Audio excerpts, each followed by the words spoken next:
Hi, I'm Emiko. I'm Tiger Lily. And I'm Bird. And we're Bleachbear. And you're watching Eclectic Arts.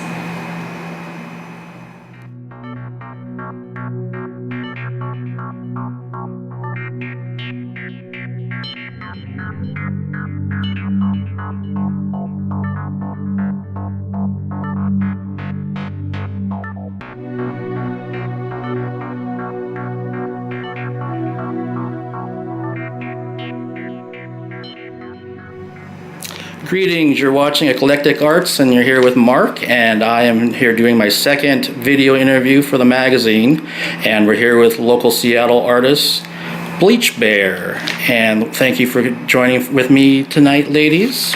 And so what I want to do is I'd like to go through and kind of give some background for people that aren't familiar with Bleachbear. So if I could start with Emiko, if you can give me a little bit of background about what you play in the band and also like things that you like to do, kind of your time to have your bio. Oh, okay. I'm Emiko. I play bass and keyboards in the band, and I also sing harmonies. And during my free time, I like running cross country, playing sports such as like soccer and basketball. I also do like a lot of reading during my free time. Yeah. Okay, and what are some of your favorite bands or artists? Who do you like to listen to? Well, I've been really into. I've always loved the Beatles and some of the more classic bands in the past, the simpler classic bands.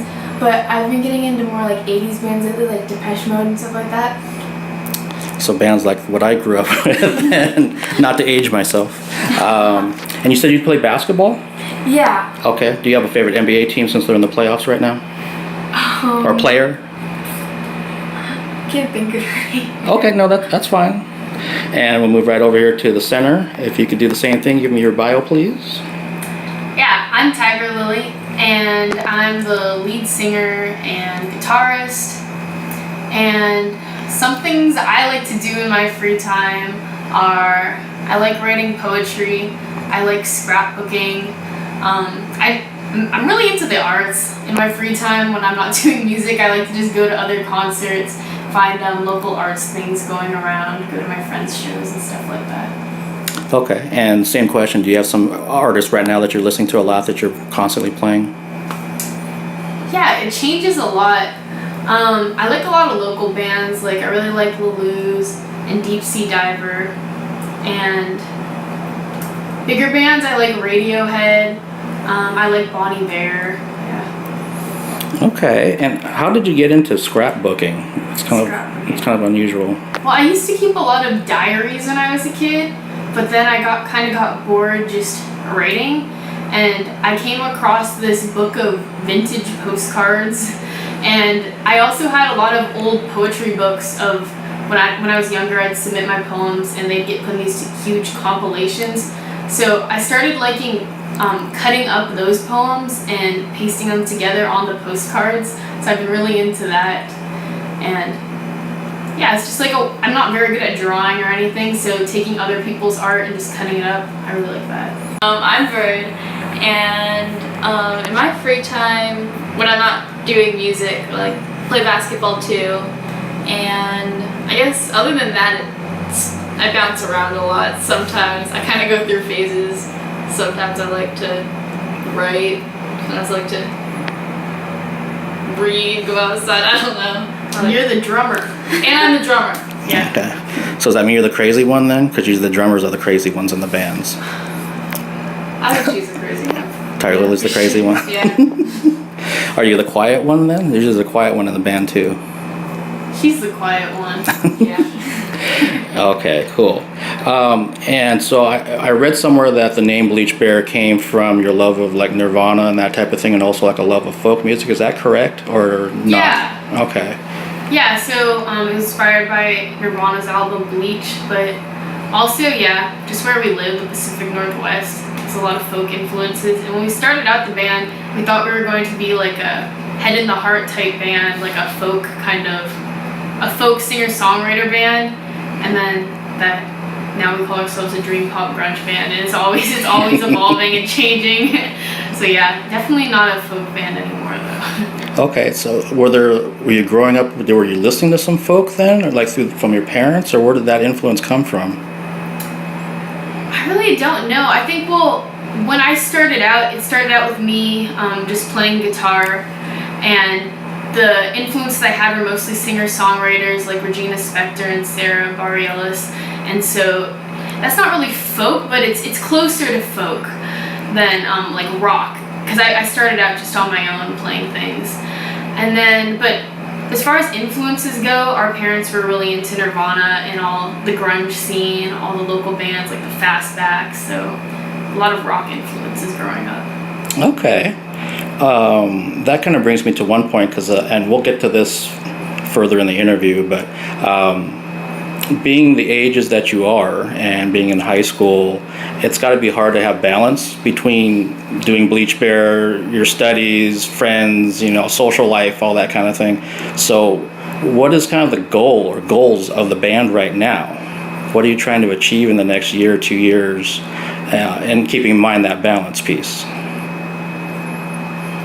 Yeah, that's definitely hard. It's definitely hard to balance them, especially like I'm thinking about college and just trying to figure out what I want to study, figuring out that balance between, do I want to major in music, minor in music, study something totally different? Am I going to stay in Seattle, be able to continue the band from here? It's definitely hard to figure out how to balance all of those things. So, not really sure at this point, as I don't know, I haven't really thought that much about the future. I think right now we just want to do as much as we can while I'm still in Seattle, and then, but I want to continue everything. Yeah, well, I think more like short-term goals. We're just trying to do as much as we can, like apply to festivals and all that before, Yeah, we want to try and get out of Seattle. We haven't done any shows outside of Seattle, so that would be exciting. We're thinking about touring and all of that. Okay, and would touring be probably summertime when you're not in school, I would assume? Yeah. Okay, so maybe up and down the West Coast or what have you, or it seems like a lot of Seattle bands tend to do that first before they start moving east. Yeah, and just we met a lot of bands in this Battle of the Bands sound-off that we did, and a lot of them were from places that are outside of Seattle, so maybe just going there and playing a show with them where they already have a fan base there. Just branching outside of Seattle.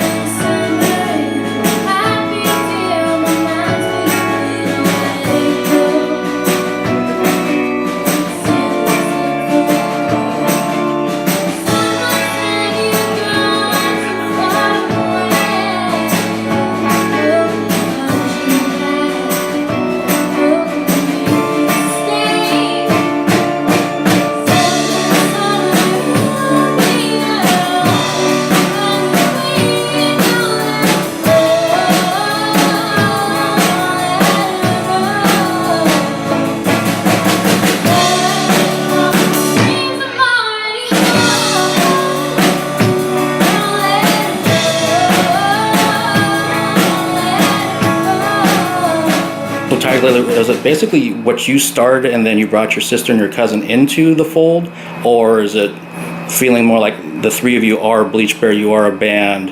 Well, I think it started out a lot more like Tiger Lily and me came in because the whole band started out with just Tiger, and then it was just us coming on to help as almost just kind of accompaniment. But as our music has evolved and as we've become a band longer, it's become a lot more equal in what we're doing. So we've been doing parts where our singing parts are more, we all sing more, and we're all more equal. Like the lead instrument isn't the guitar, it might be more about the drums or more about the bass or something. So I think it's transforming into more of an equal share. Okay. Yeah, and I don't like being the center of attention on stage. I was always trying to at first I tried to get Emiko to do all the talking, and I think it's really equal. I think I'm always encouraging them. I think we're trying to work towards having them sing lead on songs and stuff. So I think it's definitely very collaborative. Yeah, definitely really. Yeah, I think we're definitely a band, not like Tiger Lily. Especially when it's your family. They're not going to take that. They don't want to be second when they're only a year younger. Yeah, we're definitely trying to, like, in our new songs, like, make it more, like, trying to, like, switch up the instruments. So, like, I won't be, like, behind the drums, or, like, the bass will be the main thing. Like, we're definitely trying to, like, switch it up more, and yeah. Okay. So I know that recently you were in the studio working on your next CD. What can you tell me about that? Yeah, so we went into the studio a couple weeks ago to do our second album, which we have not thought of a name for yet. Yeah. But yeah, we went to a studio that's like a couple blocks from our house. We went to a place called the Red Room, and we went in with an old friend of our family's, Kurt Block, who's in a band called Fastbacks from Seattle. And so, yeah, it was really exciting. The first time we went in, we were younger and we had less experience. We had, I think now we had a lot more opinions. We were, yeah. So it was pretty exciting because we were really driving this album. Yeah. Okay, and how many songs did you track? And not what's going to end up in the finished product, but did you record 10, 12, 8? We only did 5, yeah, so it's more of an okay. EP. Okay. We only booked 2 days, so we're planning on finishing it. Yeah, adding more to it. But I think we're going to start by just releasing it as an EP. Okay. And how have the songs? Are these songs basically that you've been playing for a while and now you just got a chance to record them, or is there anything that's like brand spanking new that's going to be on that EP? They vary Fairly new. They're all the songs, like, how long? They vary from like a year old to like a month or 2 old. Well, mostly what it really is a compilation of songs from Sound Off. It's really our Sound Off set. And when we got into Sound Off, I really we weren't expecting to get into Sound Off. Yeah. And then we were like, we need to write a whole new set, a whole new 45-minute set of completely new music. And so we really rushed that, and then I really liked how it all turned out. So they all sound very cohesive. And so it's really our Sound Off set is the new album. Yeah. And it's really different from our first, like, it's not really different, but it's as a different sound than our first one, I think. And I like it. I think it's louder, faster, less singer-songwriter. Yeah. Okay, so a bit more like a band, really, and it's maybe got a little more punch to it. Yeah, we added the day before I went into the studio. I was like, why don't we have any lead guitar lines? Because I could play those over. So we added, lead guitar for the first time on songs. So I'm excited about it. What is coming up? I know you have shows this weekend, correct? What can you tell me about those 2 shows? So one is at the Gates Foundation for their Teen Action Fair. We're going to be doing an acoustic set there. And the other one is at the Crocodile with the Flavor Blue and Youth Speaks. So yeah, we're really excited about that one. Yeah. We played at the Crocodile once before, but that's like my favorite venue to play at. I hope no one heard me. But yeah, they have such a good sound system. So yeah, I'm excited to go back. Okay, and that brings up another point. So of all the gigs that you've done, what were the early gigs like in terms of getting up there? Were you like really nervous and just like, oh my gosh, and now you're like really comfortable with it and kind of owning it? Yeah, I think, our first gigs were definitely like, everyone was kind of like, had stage fright, like no one wanted to be the center person, so we would always try to like, make Emiko say all the talking points. Yeah, that's the original reason we brought Emiko into the band. It's because me and my sister, I think, are more shy than Emiko. And so we were like, we need someone bubbly who's going to do all the talking points. Mm-hmm. So, yeah, but then you learn bass and it all worked out.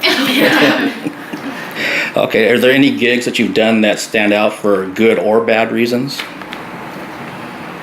I always had this fear that we'd have a gig that was just awful, that we didn't, I'd forget all the lyrics or we'd throw up because we were so nervous. There was the one where you lost your voice completely. Oh, that was bad. But that was actually not that bad though, because it was such a cool show. Yeah. We were opening up at the EMP for the Women Who Rock exhibit, and there's a ton of famous people there. That was kind of like our first bigger show. That was our biggest show. Yeah, that was like our biggest show we ever had. And then I got laryngitis and I couldn't sing, and we sounded really bad. But I don't know if that was a bad show or not. And it was also on the last day of school, so that was exciting.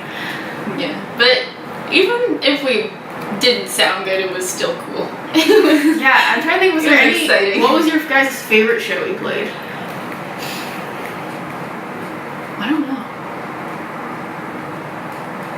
I mean, like, venue-wise, Sound Off was probably the coolest because there's like the big stage and like the cool like background and the lights, but And there's a lot of people. there's a lot of people, but I don't know. I think most shows are pretty fun.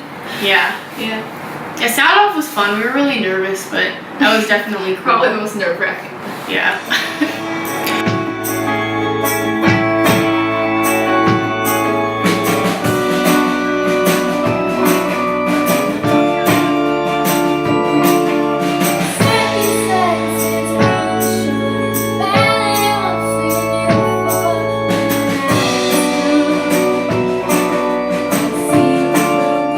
Since we're on the subject of Sound Off, and I've written my opinion about that event, if you've seen it or read it, what are your recollections now that it's been, you know, a couple months since that whole thing finished and how it Yeah. panned out, and how do you think about it now when you look back on it?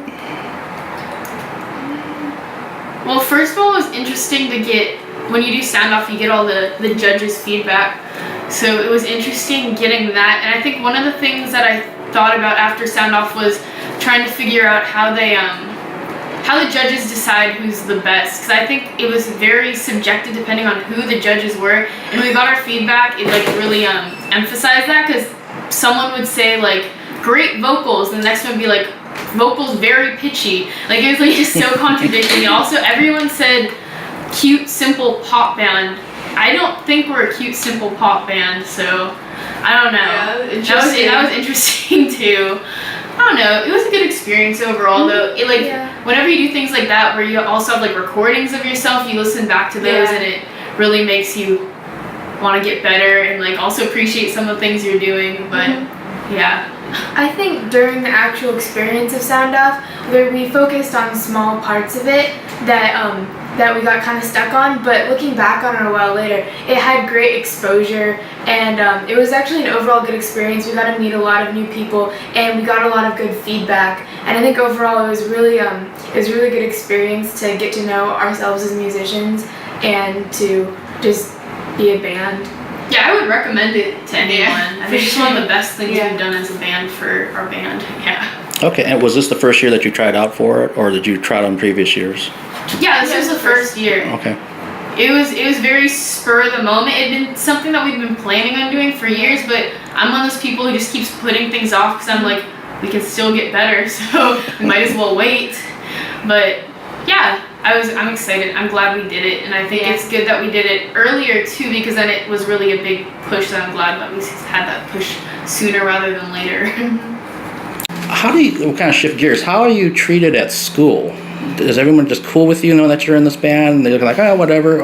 Or do people give you a hard time at all because they think there's something because they're in a band and they're at the EMP? And Our friends are really supportive. I know a lot of people have gone up to me and been like, it's so cool that you're in a band. I mean, we're in Seattle, and Seattle's a very artistic community, so I think it's very supportive, and like a lot of our friends come out and see the shows, and I think it's just really cool that we're in a band. I think, well, at least for me at school, I'm not sure, because I don't think, like, at least like last week we had like an article come out about us in the newspaper. I didn't have a single person say anything to me.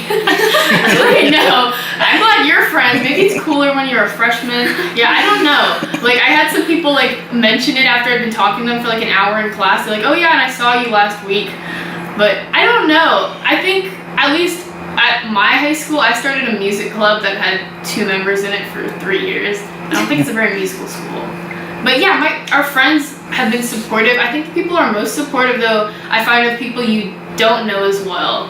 Because I think it definitely varies on your friends. But yeah, the people, at least people who I've had most supportive are the ones who aren't my like closest friends. Those are the ones who want to keep coming back to the shows. Yeah, I definitely agree. I think, yeah, definitely no one's said anything bad. Yeah, no one says anything. No one's mean about being in a band. Definitely not. Yeah, I think like all like everyone at school and everything was really nice. Like it was like the other week, the kid that sits behind me in math was like, "You're Bird, right?" And I was like, "Yeah." Like, I didn't know who he was. He was like, "Yeah, I saw you the other week at like this one show." I was like, "Huh." So yeah. No one bullies you for No. making a band, though. That's good. Yeah. So overall, it sounds like a pretty good experience then with your respective schools then, and how people treat you and all that. Yeah. That's good. That's really good. Yeah. Because sometimes people aren't so nice, as we all know. Yeah. And something else I wanted to bring up that I didn't see anything in doing research on. How does or maybe it doesn't at all, how does your ethnicity play into things? Are you kind of aware of it when you're out there playing shows and talking to people, or even doing interviews like this? Or it's like, I don't really think about it, I just, do the music thing. Does it ever play a part in what you're thinking when it comes across with Bleachbear? I think the ethnicity is much less prevalent than gender or age in the case of. Yeah, I think. Yeah, there's a lot of people. I've never met anyone who commented on like, oh, you guys are all Asian. It's always, oh, you guys are all girls. But I think the only time like it's come across is everyone is like, you gotta go to Japan. Like even in our feedback from the judges, everyone was saying, you guys gotta go to Japan. Go to Japan, you'll make it big in Japan. So I don't know. I think people probably are thinking about it, but people don't usually bring it up. Yeah.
But something else I want to ask was about your lyrics.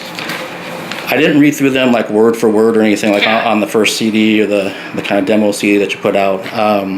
But are your lyrics based on experiences that you've had, or is it kind of a combination of that and also maybe things you've kind of imagined, almost movie-like kind of things? Yeah, so on the first album especially, it was all personal experiences, and I think the lyrics were more straightforward. And then I kind of got bored with straightforward. So on this second album, the lyrics have gotten a little more theatrical. I started taking the situation I'm in, and then trying to kind of adding like movie things to it. We have a song called Cowboy and Movie Star, which is it's actually based on my life and my experiences, but then I turned into this kind of movie in my head. But everything is rooted in personal experiences, but I try to kind of mask it sometimes. So people can't really tell what's going on. My sister, my cousin can't be like, oh, that's that breakup or something. Yeah. So try to make it a little more poetic. Okay, and I read somewhere, and I don't know if it's still true, that for your cousin and your sister, that you initially thought some of the lyrics like they were kind of sad, a little depressing, and how come we don't have more like upbeat, kind of positive kind of lyrics? Is that true? I remember back when we were first forming, there was a lot of things like Northern Lights. We had some very creepy songs. Creepy, more down, depressing songs. I was really into horror movies, and so we tried to push her to make like happier songs. So then she was like, okay, so she kept the same lyrics, but she made like happy melodies to try to mask it.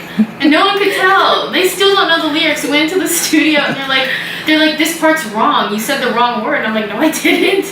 That's the song.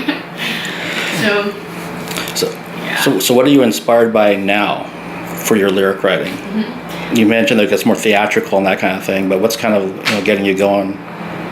actually, one thing, going back to how I like poetry, I went back to those poetry books and I looked for the lines that really inspired me, and I just like kind of looking at other people's experiences, because my life kind of gets boring after a while if you keep writing songs about your own life. And so looking at other people's experiences and like their word choice, I find that really inspiring. I also wrote, going back to that song Cowboy Movie Star, that's about one of those postcards from my book of old postcards that I found. So I've been drawing a lot of inspiration from art lately. Okay, and now do either of you write songs at all? No, they did. They used to. Tell them about oranges. Oh, so we used to go to Walla Walla as kids, like 7-year-olds, and every summer, and we would do these things called tiger camps, where she would pretty much force us to write songs. Yeah. And we would make them and we'd perform them for our family, and they were really cheesy. Like we would write songs about oranges. Or oranges, oh, oranges, sweet or semi-sweet. Yeah, so we made fun of her about that song, and then she never wrote the song again. Now we really regret it. Yeah. Yeah. So now they don't write songs, but we're gonna start Tiger Camp up again, because I think everyone should. I think I need to learn how to play guitar before I can write songs. Yeah, it's kind of hard to write to a drum beat. That is true. So, I guess that's kind of, you foresee yourselves writing a tune, like would you ever be able to do it where like you're in rehearsal and you come up with a riff or a chord progression or whatever, and then you just jump in and create the song as a band on the spot? We could try that. One of my biggest fears is jamming. People always assume that I like to jam. I've been invited to so many jam sessions. Yeah. I have no idea how to jam. Like I don't know. I don't know. I think you guys have a knowledge of music theory, but I really don't. And so when people ask me to jam, it just doesn't go well. But we've never actually tried jamming as a band. Yeah. So. But I mean, it's not always like Tiger brings in the song and then we write our parts. And it's like she brings in her song, like or like part of a song. She'll bring in like a verse, and then we'll kind of like work together and like we'll like move around the arrangement and stuff and figure it out until we have like a base to work on. Okay, so you definitely have input then in how the final product comes out then with the tunes then. Yeah. Okay.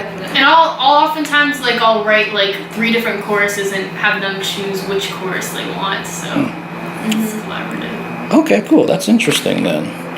So how many songs would you say you have written? Not recorded, but written. Written without showing it to them, like over 100, but written and worked on it and turned into finished product. 50 for sure. Yeah, I know I have more. At least, like, Yeah, 3. probably more. more. Yeah, we have a lot of like really old songs that we like haven't touched for like years, a really long time, but we pull out of the box when people want us to do like really long sets, and then we'll quickly relearn all of those. Yeah, we have a lot of songs. Okay, and then how do you pick your set list for shows? Like even for like tonight, how did you pick your set list? We kind of look at the like the scene that we're gonna be playing in, like what the audience is gonna be, so kind of like what the tone of the show is gonna be, and then we kind of try to match the tone of the venue to the tone of our songs.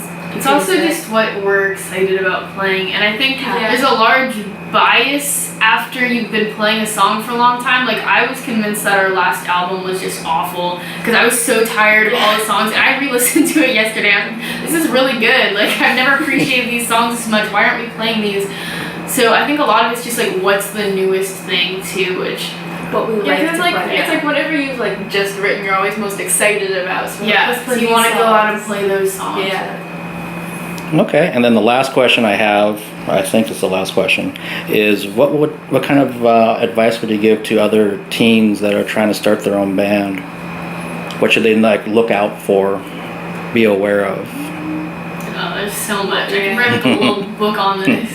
Well, I'd say one thing is definitely like play a lot. Like don't be afraid. Like we were really shy at first about like everything, but we definitely played a lot, like even though we were like nervous, but we played a whole bunch of shows, and so that definitely made us a lot better. And And then once you play a lot, you need to tone it down so that your friends won't get tired coming to your 3 shows in 1 week, like this week. Yeah. So then you have to reach the point where you tone it down. And also, if you have a sibling or a family member, I recommend that you just forget about the fact that they're a little younger than you, because it seems like a big deal when you're young. It's not, because they're going to be a lot more reliable. I think that's a big thing. You need to find reliable bandmates, people who are actually going to be willing to work if you have a show like 3 days a week with you, if that's what you need. Like people who aren't just in it to just come and jam just once a month. You're really trying to get serious about it. And you need to have at least one songwriter. At least one.